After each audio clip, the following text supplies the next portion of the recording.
That's all it has to do with the camera. What did you do, like 13 years? I was here, and then I went to PMH here. Jumping is not secure. Boy, you really jumped the gun. You got a good shape. Oh, yeah. I wasn't going to be back for a while. What? I wasn't going to be home for a little while.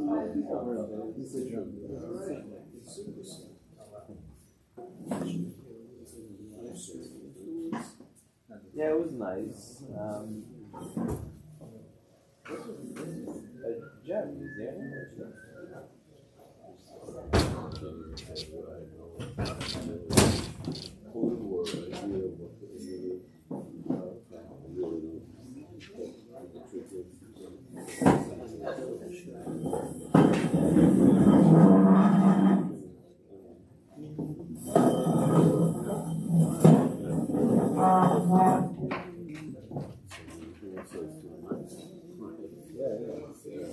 But you know, like There's a bit of scene outside. Crazy. situation, that takes away, but it's not their fault. It wasn't like a bad scene. It was just a scene. It was fine. I mean, listen, they should let them have a place to be. Come in a little, go out a little. It wasn't like drinking. It's still right. Yeah, mom.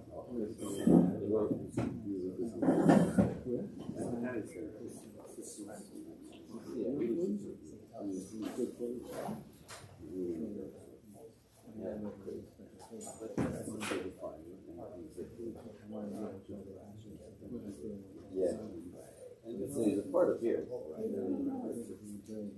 It's just an extension.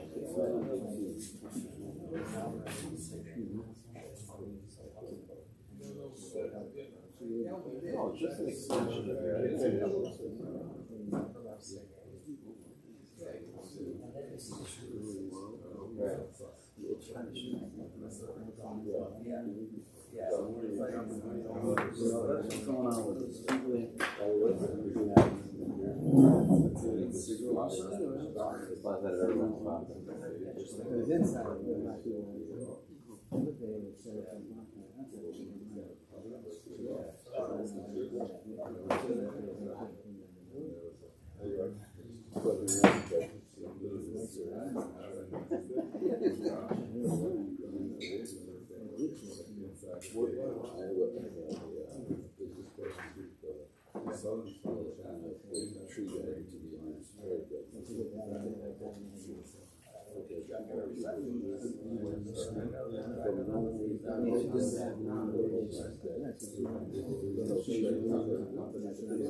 I don't know.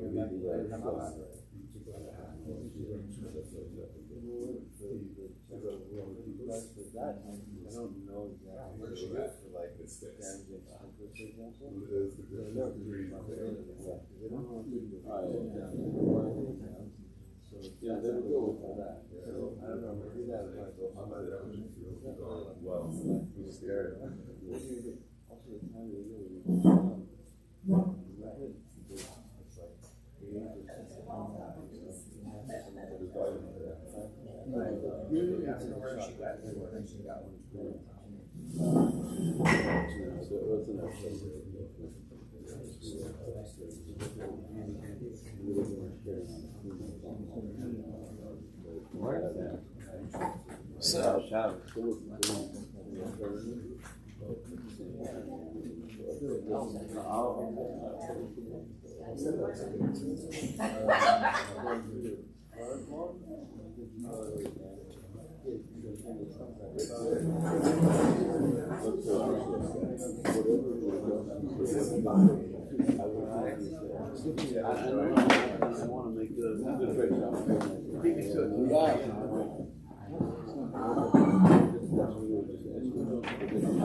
It's just that quite a massive humor that can climb it up.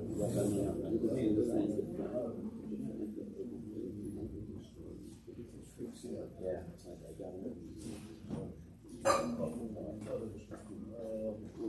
Listen, that's more.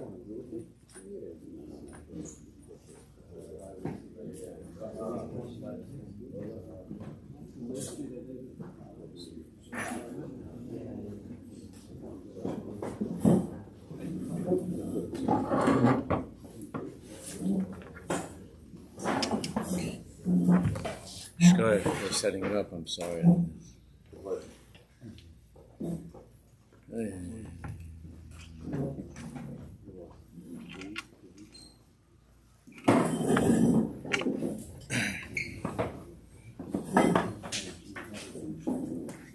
Well, every single word that we're learning is all like Baimer. It's all Rabbi Shimon. I could learn Rabbi Shimon all year. And this Sefer Ayeka is B'frat is shining with that light of Rabbi Shimon. On page Kuf Chav Dalet.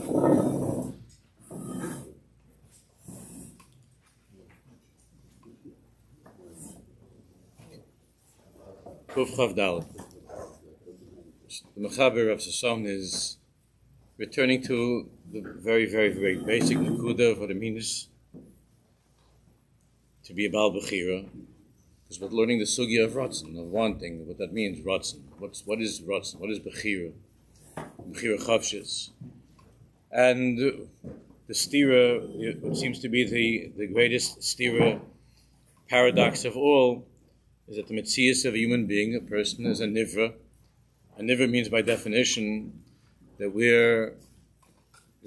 have an honored place in that chain of the shtalshalos of how everything in this world was created. Ila and Olul, which means that Hakadosh Baruch Hu made the world in such a way of cause and effect, and Teva, and everything that exists with all of the different tnuos that there are in the world of Teva, and that Ishtalshalos, Me'ila la'olul, from everything above to everything here in this world. So the Nivra, that's us. We're also Nivraim. We're more complicated, sophisticated Nivraim, but Sof Kol Sof and Nivraim. And that means that we're at the bottom of that Seder of Ishtalshalos. Okay, there's Domem Tzemech Chai Medaber. From this world, in this world we are getting the more elite of that which exists. But Sof Kol Sof and Nivraim. And a Nivra means, by definition, Hechrech. Hechrech, a person has to, we feel biologically that a person has to eat and a person has to sleep and so on. There's a hechrech that's in our lives. There's something that is not a matter of choice at all. A large part of our lives Some of you are going to be falling asleep in the next half hour, 45 minutes, maybe even sooner. Depends how good what I'm supposed to be doing. So there's a hechrich. There's a teva, because that's the definition of an ivra. That there's a certain tahlich, and mimela, as a result of that tahlich of cause and effect, that I am part of that mitzias of hechrich, which is not a world of bechira, which is not a world of choice. It's not a world of ratzon, it's a world of hechrich. So from where this chofesh that we've been talking about, where does it come from? The Kadosh Baruch Hu turned to Adam Rishon and he asked him, Ayaka, Annot libcha, the Gemara says, what happened to you? Why did you make such a terrible choice in your life? So Adam Rishon's response could have been, speak to the one who made me. And that's something you should discuss with yourself. Kivyachol. Like the Gemara tells us, the whole Maisa, the Chazal tells us, the Medrash, the whole conversation took place between Rabbi Lozer and Rabbi Shimon, Rabbi Lozer, the son of Rabbi Shimon, which some say, it's put down there, that it was Eliyahu Navi, this person who was very, very, very unattractive, a very ugly person, and Rabbi Lozer, Rabbi Shimon was coming from a place of Dveikus B'Hashem, and he was in a very big place of his Ramimus HaNefesh, and he saw this Jew that was not nice looking, this person, and he asked him, and he said, Kam Muchur, how ugly. And it sounds very strange to us, and of course we've spoken about this over the years, this Chazal. But Rabbi Lozer basically said to him, how is it that there's such an ugly person in the world? And the response was, Leich le'uman, go to speak to the craftsman, go to speak to the uman, the one who made me. And then of course, he apologized, he asked him, so on. Leich le'uman, go speak to the one who made me. So when HaKadosh Baruch Hu asked Adam Rishon, Ayako, like, why did you do that? So Adam Rishon's response could have been, you made me like that. Which is nowadays what most people say. It's become a very popular theme these days. That's how I was programmed. So some people say it's my parents, my school, my neighborhood, my friends. But I am a creature of hechrich, of destiny, not of choice. So this is the biggest stira. This would seem to be the biggest stira of all.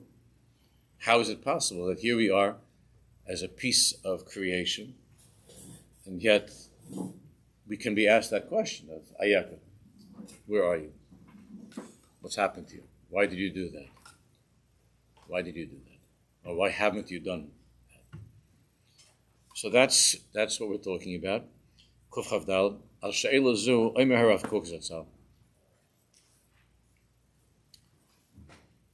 So Rav Kook writes in the Irish, She'ein lanu derech lahavenis haratzon shel adam, ele b'tar nitzaitz eloki.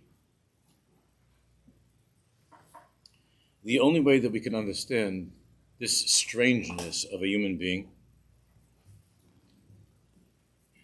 is by understanding, believing that what's unique about us is that we're not entirely human. It's true that if we were part of just a typical part of the Seder Hishtalshalos, all that exists, so then, just as everything exists because of how it was created, so too, each one of us would be programmed to behave according to how we were created. But because there's something that's in us that is not human, that is something that transcends that which is of the Hishtalshel, something that's Lamala Miseder Hishtalshel, something that, those words which you'll see very, very often in the Chasidish Svar. So because of that, the person has within him a nitzaitz, a spark of something that is not part of the Seder, the Hishtalshel. It's not part of the regular program. And this is not a chiddush, of course, of Rav Kook. This is what all the Svarim teach us. In the words of Rav Kook, It's impossible to understand the wonder of man's rotzen, of man's choice, of man's being able to want something, to long for something, to think of improving, of changing, or chalila the opposite. The pella harotzen shel adam, v'chol pe'er chovsha, with all of the splendor and the glory of that freedom that man has, which also makes life very, very dangerous. Which is the reason why it's a gesher tzarim ha'od, a narrow bridge. There's no animal that ever sang that niggun, you understand? There's no rock that ever had a problem with kol ha'olam kol gesher tzarim ha'od. There's no other part of creation, there's no planet or plant that ever was worried about slipping, making a wrong choice. But there's also nothing else in the universe that ever was able to experience the exaltation. What that means to make the right choice. This is the chiddush of what a human being is. Means Ella. Betar nitzoitz echad mihashal heves hagedola shel haratzon hagadol shebekol hahavaya kula. It's impossible to understand this Indian of choice unless a person believes in that spark that's within him that comes from the shalheves hagadol, from that huge fire, that flame of the Ratzon Hagadol, of the Ratzon Hagadol shebekol hahavaya kula, which is the Ratzon, of course, Haifaz Tzayin Riboin Kol Ha'ilamim Baruch Hu, which is a spark of that Ratzon that's L'mala min hashtalshlus, that's higher than the Seder of creation, hashtalshlus. You and I have that in us. That Nakuda of our, that Nitzoitz, that comes from something that's higher than hashtalshlus, and because of that, Hashem can ask a person, Ayaka, and a person can ask himself, where am I? So if the song continues, the only way, he explains, the only way to understand this choice, this free choice that man has. Al-af hayosai nivra, even though he's a nivra. A nivra, he's created. He's created. All of the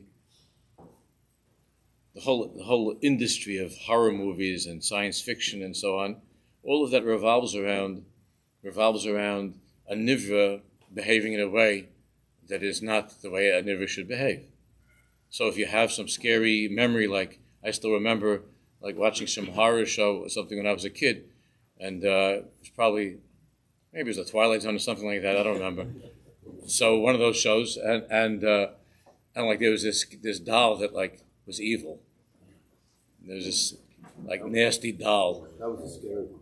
Yeah, that like it's just like winking her eyes. This doll and like killing the mother of the little girl because something like that, tripping her on the staircase. I just remember the doll like at the bottom of the staircase, like winking.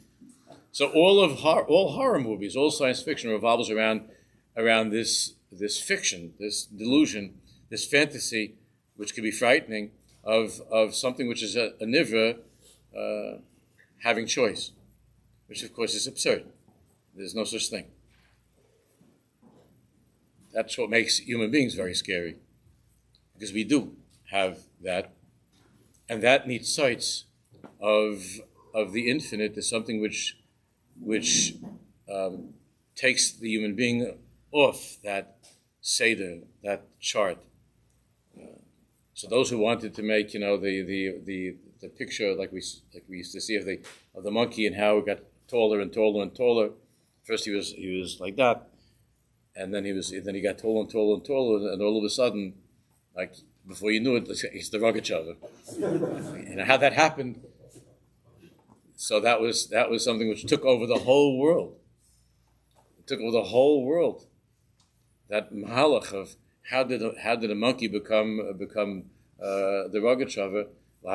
How did such a thing happen? That it went from an ape to being a Rogachover. So that that had to be put somehow into the scientific context of the Bria, and that was the challenge of the theory of evolution to Emunah that people felt, because what he was trying to show, and the rest of the evolutionists and those who followed in that path were trying to show, is that this too is part of the Seder of the Bria. This too. And then the question, of course, came that tied into the philosophical debate about determinism, of whether a person has choice or doesn't have choice, what's the level of choice, and so on. This is a big machlokes that began long before Darwin.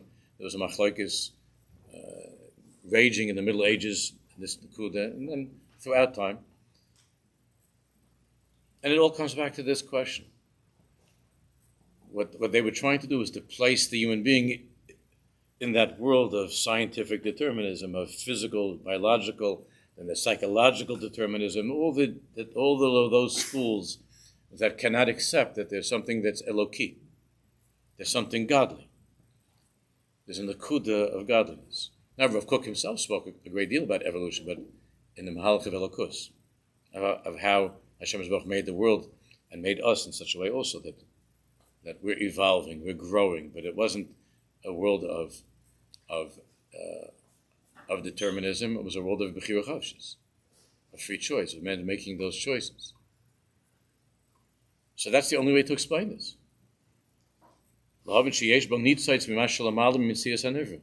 That you and I have within us a nitzos, a piece, a chelik elokav imal, of something that's higher than the mitzias hanivra, than everything else.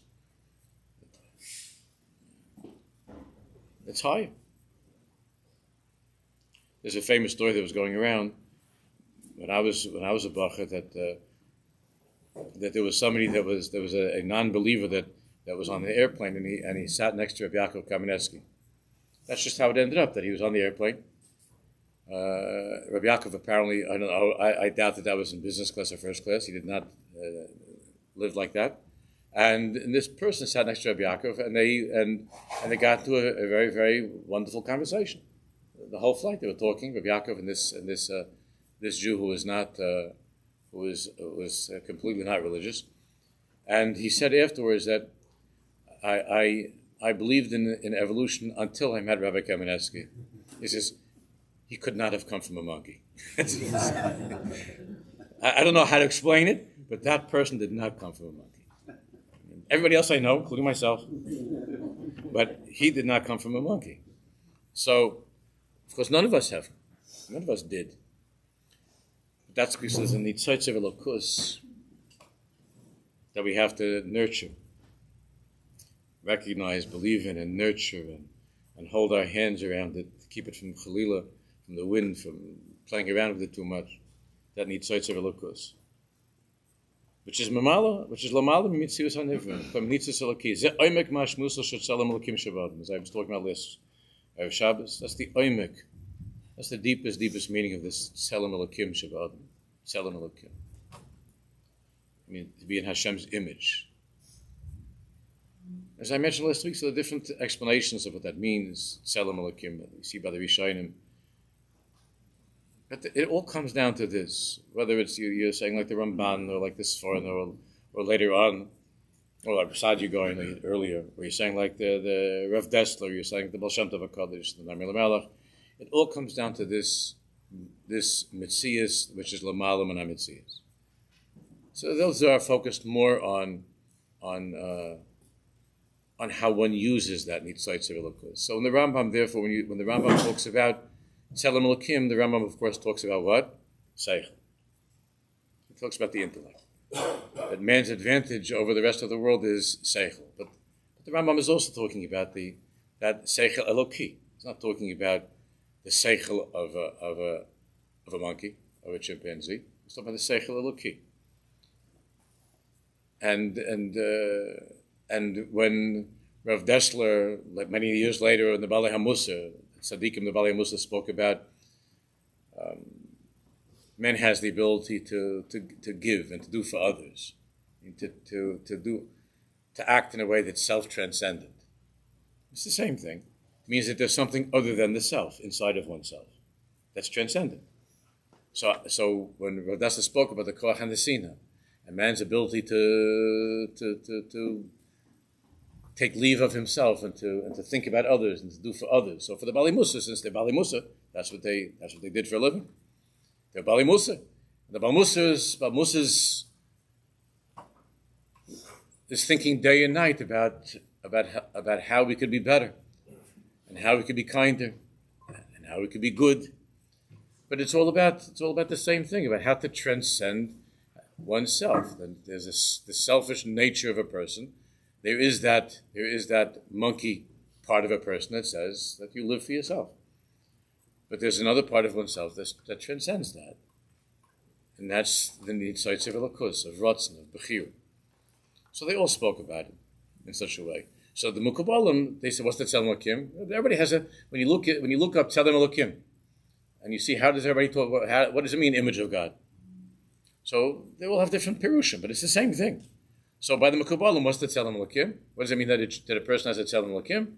A nefesh elokis, a neshama. That a human being, again, I'm not going to the chiluk now between a Yehudi and any Yehudi, but a person has within him a nefesh elokis. Nefesh elokis means a chelik elokavim. So the Mukabalim are not arguing with the Rambam. The Rambam is not arguing with the Psadigo, and the Psadigo is not arguing with the Sefer, no, with other tzaddikim. It's all one besem medrash of what? Of elokus, of saying that a human being is not entirely human. So when Chazal wanted to describe the greatness of Moshe Rabbeinu, so they spoke of him in such a way, which if you look in the Meshech Chacham, his introduction to Shmais, he speaks about this, because this is the Lashon is troubling, and you'll see why. Chazal described Moshe Rabbeinu as Chetz Lamal, that one half of Moshe Rabbeinu is Elokus, is godly, and the other half of Moshe Rabbeinu is human. So you can see why that would cause people to be concerned. What does that mean? Moshe Rabbeinu is not a regular human being. So Moshe Rabbeinu, the Chazal is just saying, you look at the Meshech Chacham, that the Rameh Simchas explained that Moshe Rabbeinu is a human being like the rest of us. And there is a legend which is very, very not based in any place in Chazal really, that Moshe Rabbeinu was by nature somebody he was not an elevated person by Teva. It's all a story that goes with it. It's brought down to Festus Sol Mishnais, but it's not really true. This whole story about anyway, it's not important. But Moshe Rabbeinu was, what does it mean that he was Eloki, that he was part God and part man? Or Chazal say on the pasuk Ein Ke'el Yeshurun, that there was nobody who was like God except for Yeshurun. Who's Yeshurun? Yaakov Avinu.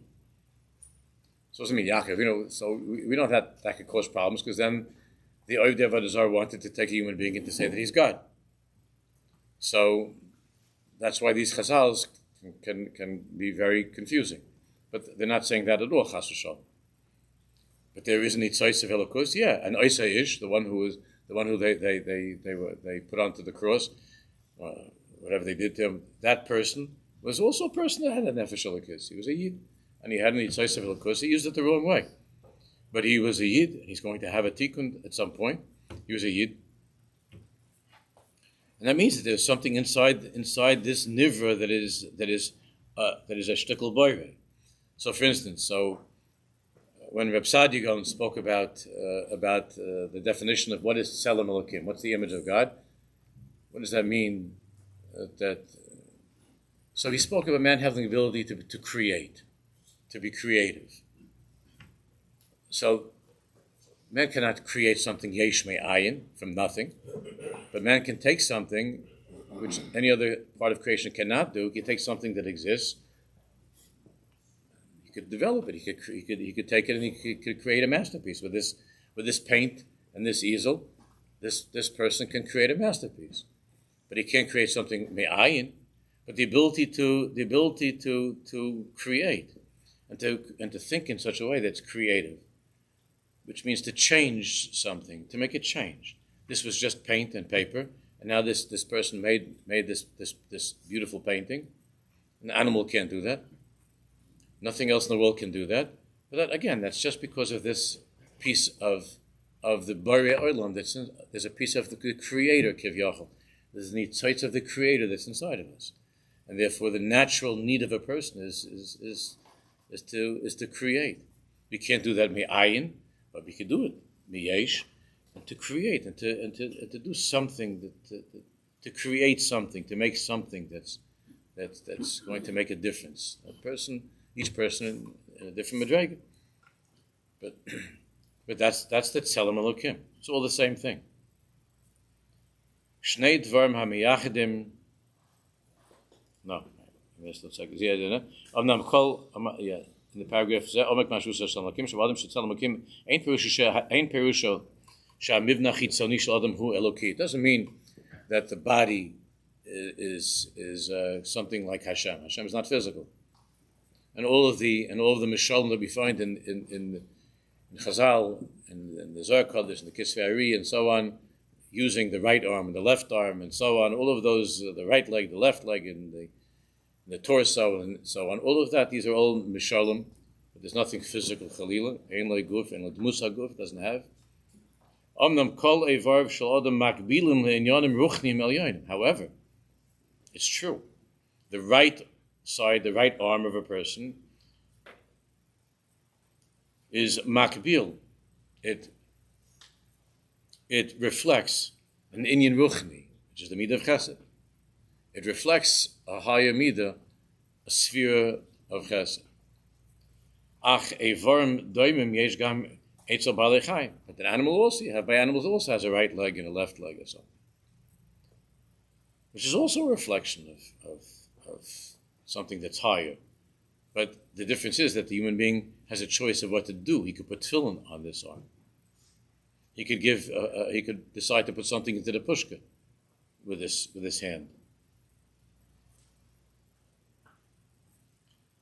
That's why in the Tefillah Zakah that many people say before Kol Nidrei, that was written by the Chayodim. So the whole Tefillah Zakah is revolving around this: that you gave me eyes to see good, and I use my eyes to see bad. You gave me my hands to do acts of kindness, and I use my hands to do aveirus. And so my legs were given to me to run to do mitzvahs, and I run to do aveirus. And all the other cheerful things over there in the Tefillah Zakah of how I'm misusing the kelim that Hashem gave me. But Sof Kosov,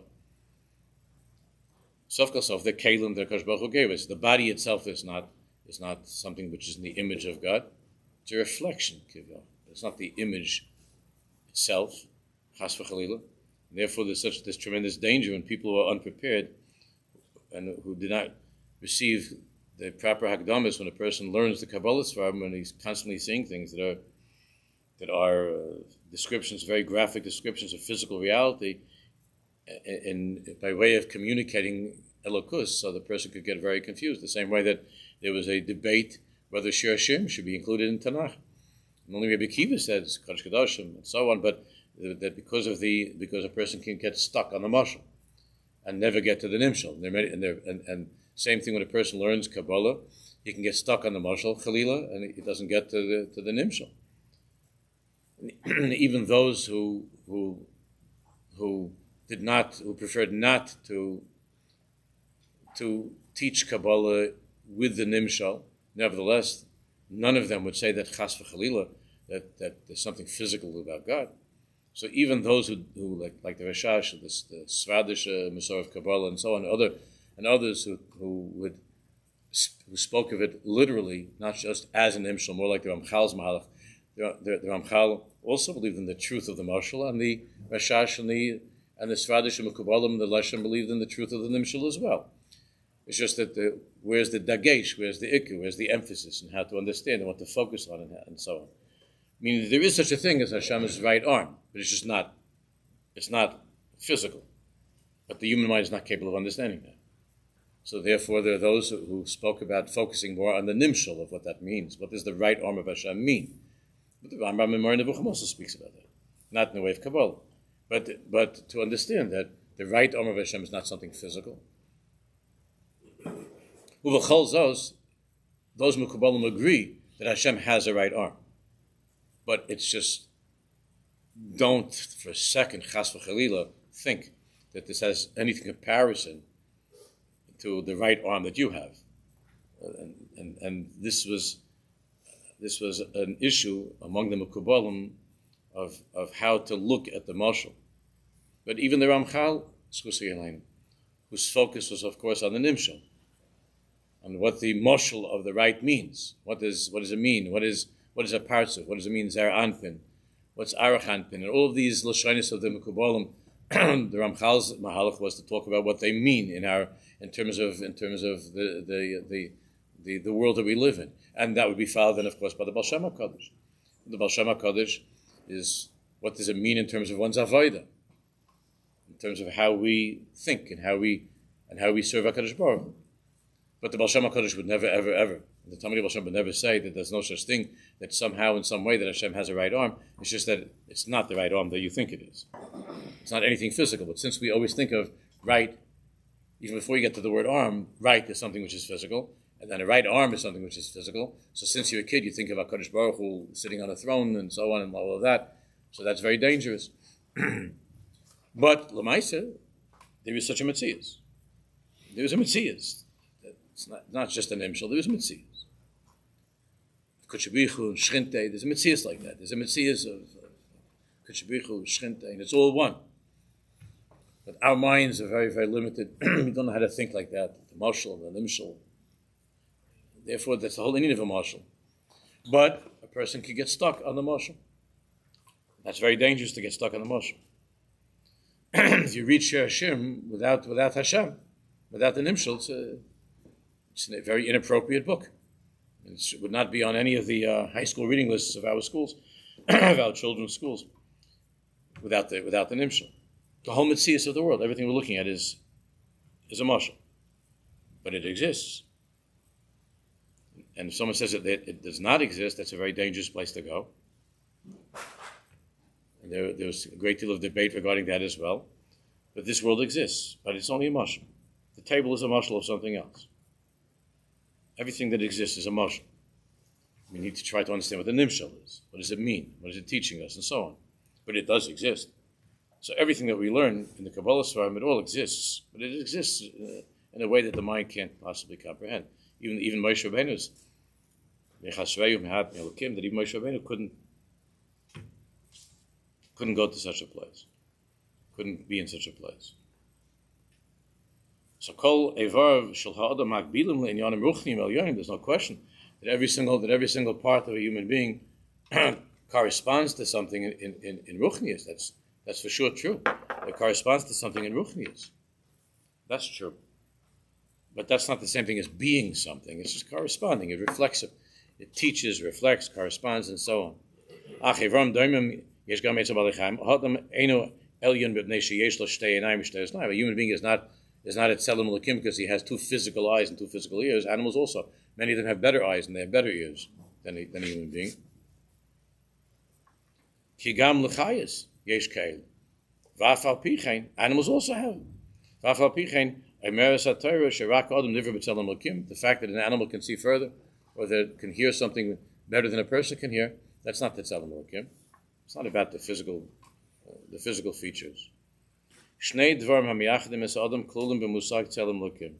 are two things that are uniquely human that are included in this musag of tzelem l'kim, of image of God. Okay? And this is the Rambam. This is the same thing. So there were those who would learn the Rambam and they would say, it's just consistent with that great intellect, with the great philosopher, the great scientist, the great mathematician, the great doctor, the Rambam, and limit that to something which is a very, very sophisticated human mind. To think that Khalil, the Rambam was talking about that the Tzelem L'kim means the best mind of all. So the Rogachov's mind, the Vilna Gaon's mind, the best mind of the century, the best mind of the generation. That would be the Tzelem L'kim. But that's also absurd. That's also that's not what the Rambam is saying. That's not the truth. The best mind of the century, that's the Tzelem L'kim of the 21st century, the greatest intellect. That's not true.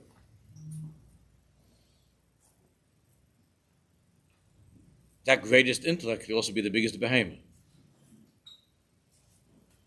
It's not true. When the Rambam spoke about Bechira, and about Seichel, about the intellect, he spoke about it with Bechira together. The behemi yesh dimyon v'regesh. An animal has certain kind, and it's very limited in its very limited way. An animal has certain emotions. I remember when I was a kid, there was one of these like National Geographic things about elephants, or fascinating animals, and like when one of them dies, it's like they have shiva or something. The rest of the chevra, they're like obsebrachen. It's an interesting thing about them. There's some hergish that they have.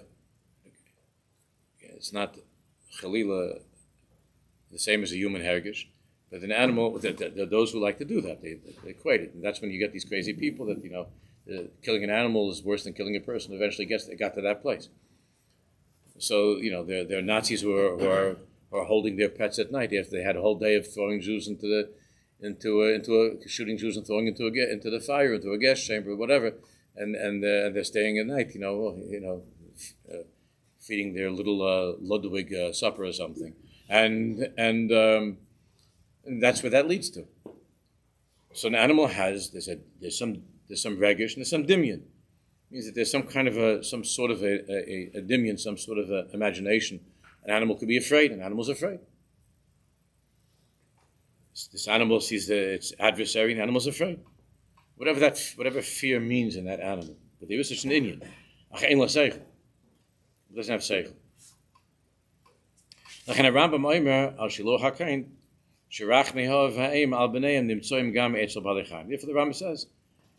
Rambam says, that even animals, we see that there's some level of rachmanis that they have, like I mentioned, the elephants and other animals, that they take care of their young, and there's certain inyan of rachmanis. But what does that mean? There's certain madrega of rachmanis. Kem shayach lenefesh, because there is a shaychus in that world of nefesh, and therefore, in all creation, even on some level, on some very, very, very, very, very simple level, even in Iraq, which again the Sram talk about, that to be very careful with that, because that's where Avodah Zarah comes from as well. The shorish of Avodah Zarah is rooted in this, in a distorted way of looking at creation. But there is a shaykhis that all of creation has. In other words, Hashem created this machine of the universe in that way of ishtalshlus, where included in the machinery, included in this nivra, there is in the more sophisticated. Again, with the rock it's different, but in the animal, depending on which animal and so on, there is some inyan of a regesh, of nefesh, which I think that there are studies that have been made, and one of my kids told me that they did this in the classroom, that something with plants, that if you keep on saying terrible things to the plant, that it starts to die. I know. You know what I'm talking about? There is such a thing, yeah. It doesn't rot. If you mechazik it. Right. You're the nicest apple I ever saw. You know what you did that when you fell off the tree, and the feel wasn't your fault. That wasn't your fault. Kum. Right, but there is such a thing. And one of my kids said they did it in school, that they had in the classroom. They put some, I don't know, they 1 week they did this with this plant for like 2-3 weeks, and there were all kinds of diburim. I don't know how they did it, but it's something which is in creation. Hashem is wired creation in such a way that even a plant has some sort of a hergish of something. You don't say every craft has its own malach, every table, everything's a malach. There's a malach which is mamuna on everything. That's connected to this. Correct. There is such a thing. So that's the regish of the malach. Yeah, there is such a thing, and that's part of creation. There is such a thing. Kem shayochem lenefesh. But a malach doesn't have a chiyuv either. The loyal seichel. The Rambam says that yes, animals also have some sort of a shaychus to this place of hergish, of dimyon. There was also such an inyan. Below the seichel, but not the seichel.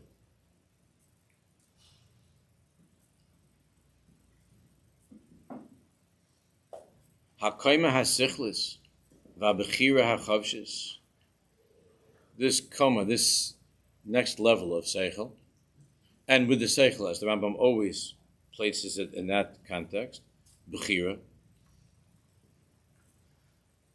So the Rambam, where in Mishnah Torah does the Rambam speak about Bechira Chavshis? Now you would think, since it's the most basic fundamental yesod of what a human being is, you would naturally think that it belongs in the first section in Yesod HaTorah. But that's not where the Rambam. That's not where the Rambam talks about Bechira Chavshis. He speaks about it in Hilchos Tshuva a little bit later. The Rambam was very, very smart. He had a Seichel Eloki Nivdal, Mamash. Why he did that? And why is it that in the section of Yesod HaTorah where he defines really what this world is all about, he doesn't put Bechira because of what we're learning. Because the Rambam is telling us that Bechira is something which is not of the world. Yesod HaTorah is talking about the world, and included in Yesod HaTorah is the other Rambam speaks about. He even speaks about Nevuah, and he speaks about Malachim and Galgalim. He speaks about all of creation. But Bechira Chavshis, his Torah on Bechira Chavshis is in Hilchos Tshuva. Which goes back to Hashem asking Adam Rishon, Hayek, what's going on? Why did you do that? That's where the Rambam puts. That's where he puts Bechira Chavshis. If it would have been just a matter of Seichel, then it should be at the beginning of Mishnah Torah. It should be the very beginning. That's the whole Indian of Mishnah Torah is to teach us what we have to do in this world, how we have to live. It's the whole Torah Shebal Peh of what it means to be a Jew and how to live as a Jew. So you would think that he would begin by saying that this is up to you. That's really how he begins the Shemona Prakim. That's really Shemona Prakim is more that. But in terms of Mishnah Torah, the Rambam is basically setting up, this is the world, and then there's you. And you're different. And because you're different, you can do tshuva. You're not stuck. You're not an apple. You can get back onto the tree. The apple can't do that, but you can, because you're different. And what's different about you is that you have a neshama, you have seichel, which is the Rambam's language, the seichel, but it means you have elokus inside of you. You have nitzaitz eloki. Bechira Chavshis miyachadais es ha'adam bilvad. Umakaran b'tzelem elokim shaba. And the makar is called in the Torah, when Hashem created man, it's called the image of God. It's called the tzelem elokim. Page Kuf Chavav. La'avanas ha'inyan.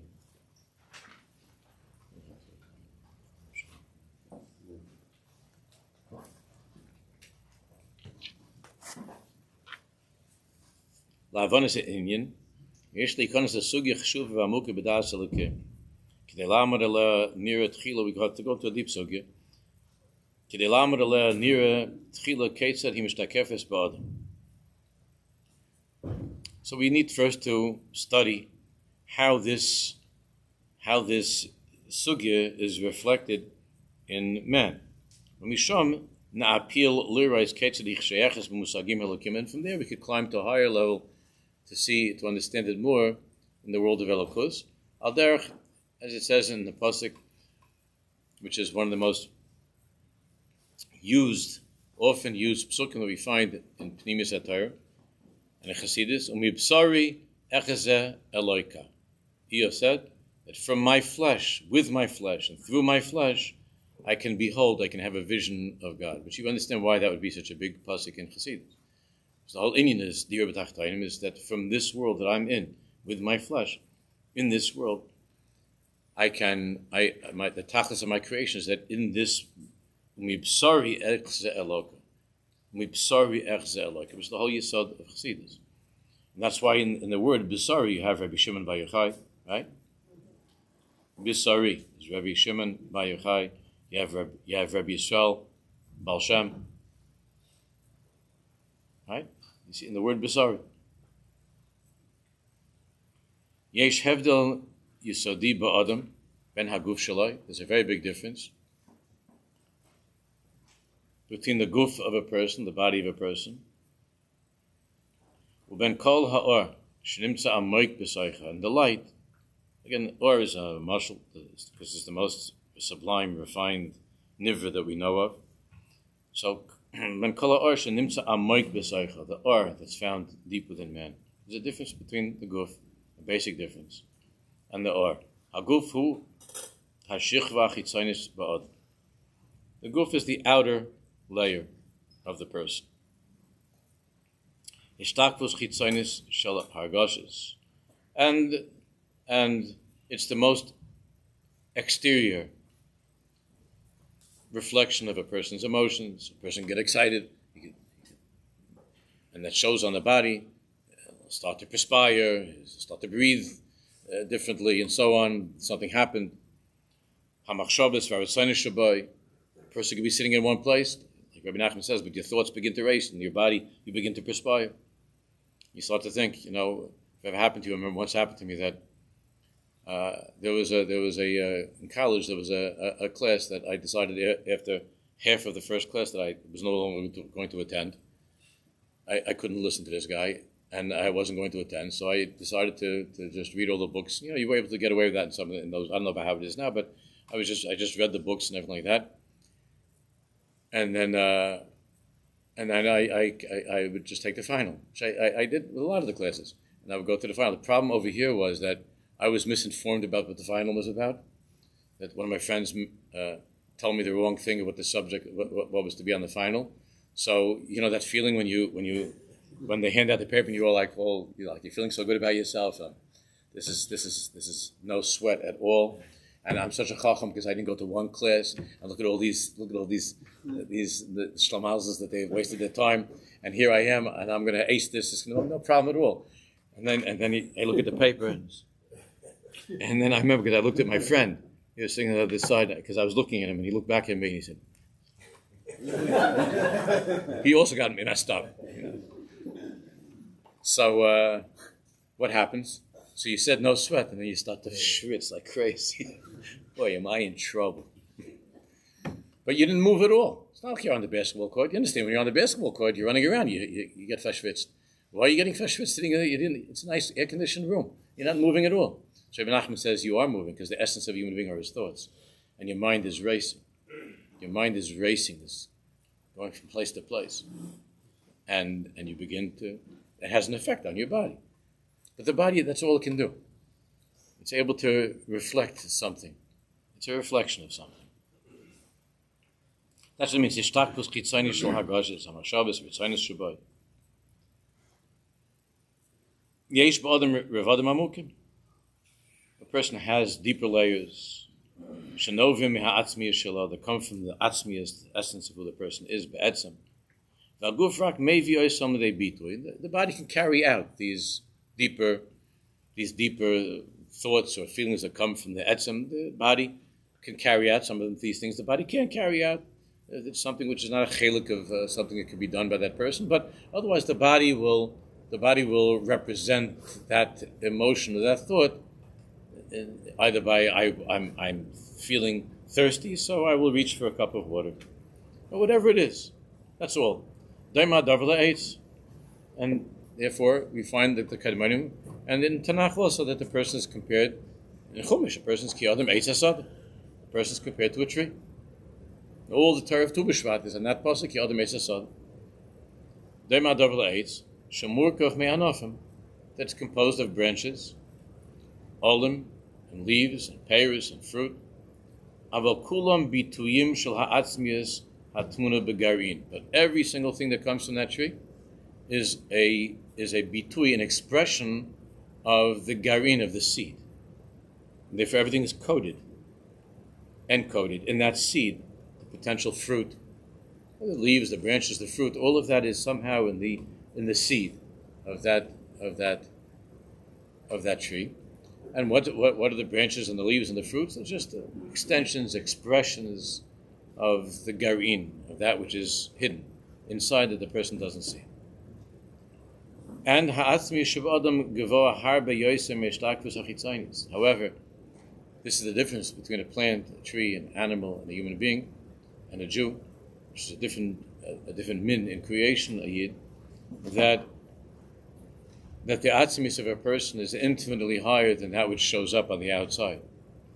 What's inside of us right now, this moment as we're sitting here, this Lag B'Omer Tavshin Pei Hey, is infinitely higher than what you and I are thinking about or feeling this moment. Not just physically, even what we're thinking about or feeling. Who we are is infinitely higher than what we're thinking or feeling at this moment. Even if we're thinking about what the sentence means, or you're thinking about something on a deeper level of what the Sefer is telling you, and you're thinking about it, but there's something much deeper.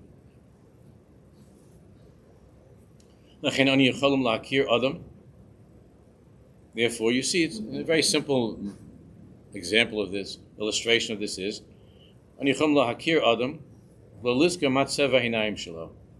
you know a person, but you might not remember the color of his eyes. You don't remember the person's eyes, the color.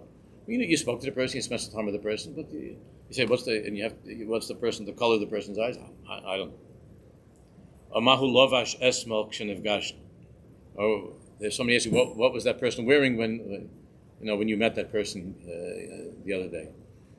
I don't know. The person was wearing. Because we don't remember the color of the eyes, or we don't remember the clothing. I mean, there's some very, very, very shallow people. That's all that they can remember. They just remember what the person was wearing, but they don't remember the person. But a Baal Seichel, a Baal Neshama, doesn't get stuck on the color of someone's eyes or on the clothing. That's not the person. But here, it's even the things that we're thinking about and feeling. It's also not the person. It's not the etzem of the person. The actual person is that which is abstract. It's mufshat. It's deep within the person. So, of course, Rabbi Shimon Bar Yochai, the march of Rabbi Shimon Bar Yochai is Anan B'Chavivus Atalia. It was Ahavas Yisrael. Because who saw a Jew in a deeper way than Rabbi Shimon Bar Yochai? So how could Rabbi Shimon Bar Yochai not love every Jew? If we would look at each other the way that Rabbi Shimon Bar Yochai, that's what it means. Rabbi Nachman explains that you see it's such a lashon by Rabbi Shimon also. Nasan by Einav. It's a very interesting lashon.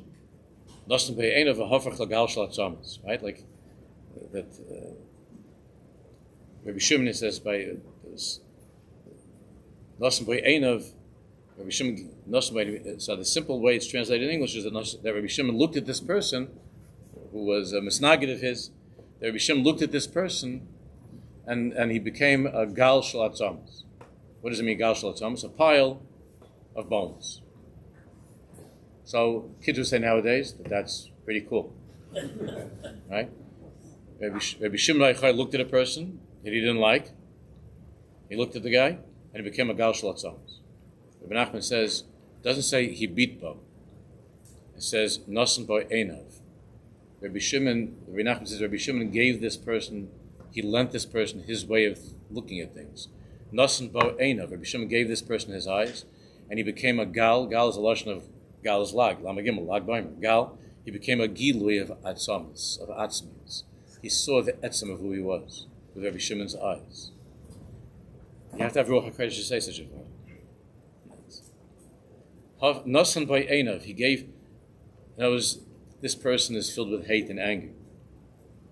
Rabbi Shimon Nasan by Einav. Rabbi Shimon said, listen, buddy, I'm going to lend you my eyes, my way of seeing for a second. Like the story of the Ber Maim Chaim when he gave this person wanted to have a piece of the Ber Maim. There was a person that did a huge tova for some other Jew. With money, it was a whole mice that he did for somebody. It's a nice story. And the Ber Maim Chaim says, what can I do for you? I want to give you a bracha. Tell me what you need. So he was this person was a fine Oved Hashem, and he didn't ask for money. He didn't ask for long years. He said, I would like to have the Rebbe your Shabbos, a taste of your Shabbos. Ber Maim Chaim Shabbos. Maybe Tzaddik was famous for something. The Ber Maim Chaim, he wrote Siddur Shel Shabbos. Ber Maim Chaim Shabbos. The Chassidim swore that he was a head taller when he came out for the mikveh Friday. It was Ber Maim Chaim Shabbos. So Ber Maim Chaim said, Ber Maim Chaim gave him a bracha to have a taste of the Ber Maim Chaim Shabbos.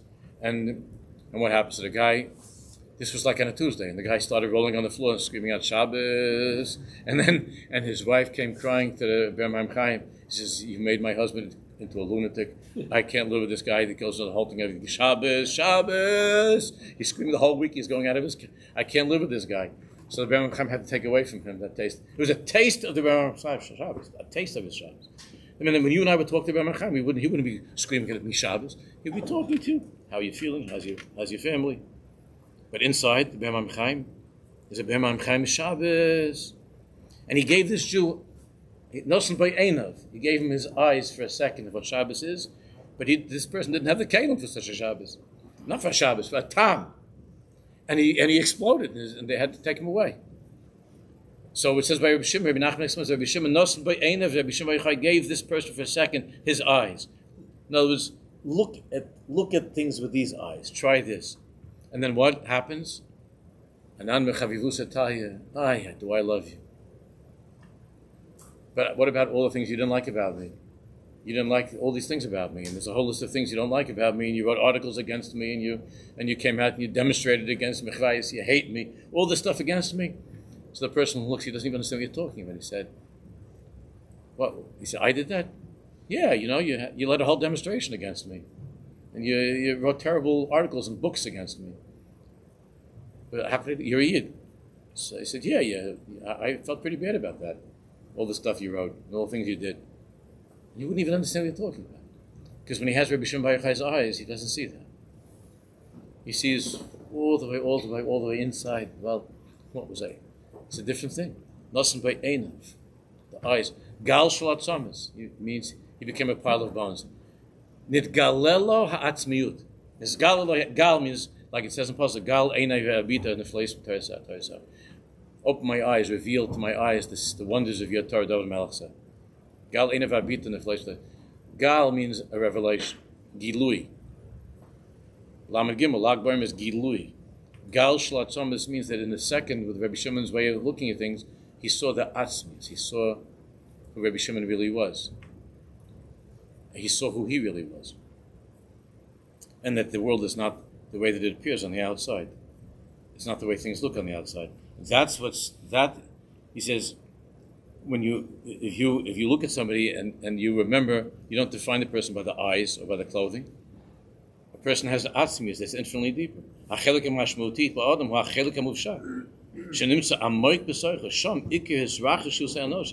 The main inyan of this person's life is not taking place in what you're looking at. The main inyan of this person's life is taking place in a world that you can't see inside of him.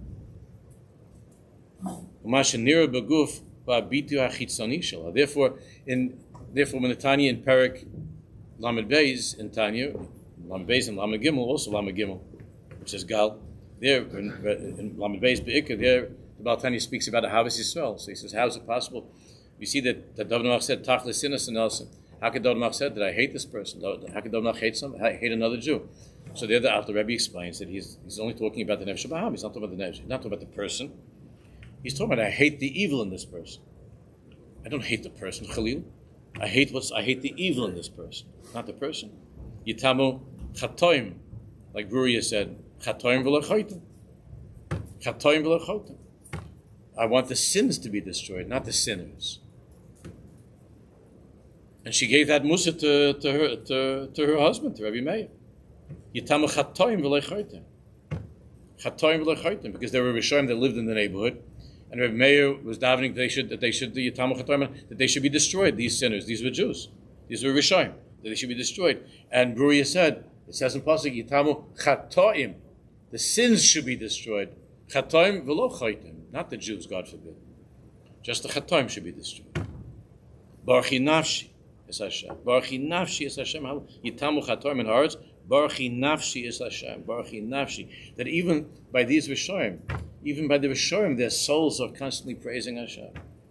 So how could you hate it? How could you hate such a person? You hate the Ra? Yeah, you're supposed to hate that which is evil, but not to hate Chalilah, to hate the one who's carrying that burden of the Ra inside of himself. You try to have Rachmanis and to see how you could help this person. That's what the Alter Rebbe speaks about. To have Rachmanis on the Ra. To have Rachmanis on this person, rather. On this person. To have Rachmanis. To try to to remove the Ra, to help him to remove the Ra from within him. Not Chalila that this person should die.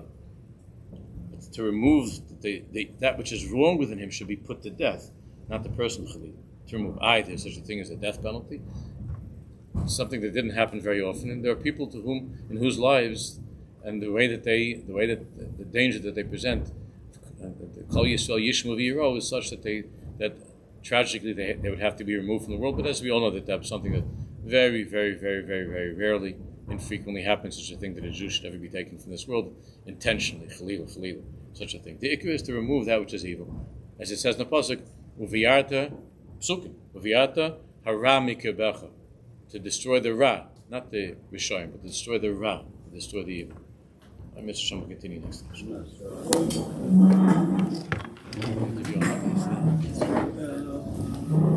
time.